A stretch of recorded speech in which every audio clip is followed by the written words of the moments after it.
Kembali di Misteri Malam, percaya atau tidak, misteri menjelma. Malam ini kita akan menyelami sebuah urban legend yang telah lama beredar dan menjadi salah satu sumber kekuatan di kalangan mahasiswa salah satu perguruan tinggi ternama di kota Kembang, Bandung.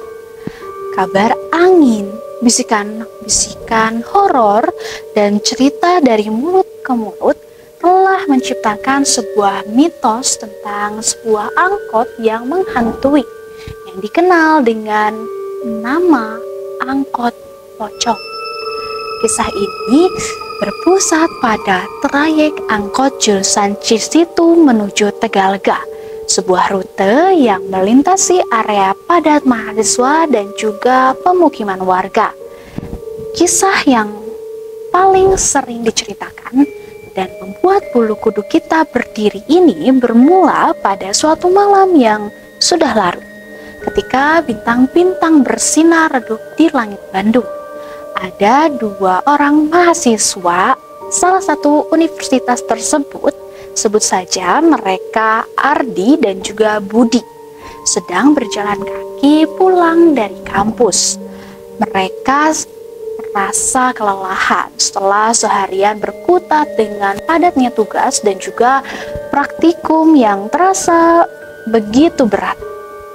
Tujuan mereka adalah tempat tinggal mereka, yaitu kos di daerah Cisitu, sebuah area kos-kosan yang ramai dihuni kebanyakan mahasiswa.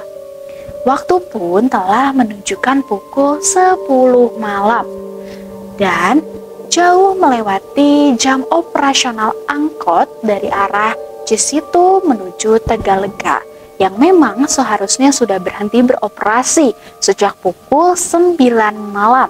Sudah lewat 1 jam lebih. Mereka berjalan menyusuri jalanan yang memang mulai sepi, hanya diterangi oleh lampu-lampu jalan yang cukup temaram. Udara malam Bandung pun mulai terasa dingin dan juga menusuk tulang. Lalu dalam benak Andi pun berpikir, ia sudah pasrah harus berjalan kaki yang memang cukup jauh malam itu. Namun tiba-tiba dari kejauhan ada sebuah lampu angkot terlihat mendekat. Ardi begitu cukup terkejut melihatnya, sekaligus merasa lega karena melihat ada angkot dengan tulisan trayek Cisitu menuju Tegalega melintas di jam-jam larut seperti itu. Tanpa berpikir panjang, ia pun melambaikan tangan berharap angkot itu berhenti. Ajaibnya, angkot itu memang berhenti tepat di hadapan mereka. Ardi segera melangkah mendekat, namun menyadari sesuatu yang aneh. Budi temannya terlihat mematung di belakangnya. Wajah Budi yang biasanya ceria kini tampak pucat pasi. Matanya membelalak ketakutan, seolah melihat sesuatu yang mengerikan. Ardi pun menoleh ke arah Budi, mencoba untuk mengajaknya naik. Namun Budi langsung menggelengkan kepala dengan ekspresi yang tak percaya, bahkan cenderung ngeri. "Ayo Bud, naik!" ajak Ardi. Tak mengerti mengapa temannya itu enggan untuk naik bersamanya. Namun Budi hanya diam, menatap kosong ke arah angkot dengan sorot mata penuh ketakutan. Merasa aneh dengan respon temannya itu, tetapi juga terlalu lelah untuk berdebat, Ardi pun akhirnya memutuskan untuk naik ke angkot sendirian, meninggalkan Budi temannya. Ia masuk ke dalam dan anehnya suasana di dalam angkot terasa sangat sunyi. Tidak ada penumpang lain dan hanya pengemudinya pun tampak tenang tanpa bicara sedikit pun. Angkot itu melaju menembus malam membawa Ardi menuju Cisitu dan ia pun tiba di kosnya tanpa insiden berarti. Meskipun samar-samar ia merasakan hawa dingin yang aneh selama perjalanan. Keesokan harinya, pagi menyingsing dengan kecerahan yang kontras dengan suasana malam sebelumnya. Ardi pun bertemu dengan Budi di kampus dan langsung menyapanya. Ardi pun bertemu dengan Budi di kampus dan langsung menyapa. "Kamu kemarin pulangnya gimana, Bud?" "Kenapa nggak mau ikut naik angkot?" tanya Ardi, masih penasaran dengan sikap aneh temannya malam itu. Budi menatap Ardi dengan tatapan yang cukup serius, seolah Ardi telah melakukan sesuatu yang sangat berbahaya. "Kamu bukannya ikut?" jawab Budi. Suaranya terdengar mencekik. "Semalam aku lihat kamu digendong pocong." Seketika darah Ardi berdesir dingin. Seluruh tubuhnya pun tiba-tiba merinding. Gambaran angkot kosong dengan hawa dingin yang dirasakan dan juga ekspresi ketakutan Budi di malam sebelumnya kini terasa begitu nyata dan mengerikan.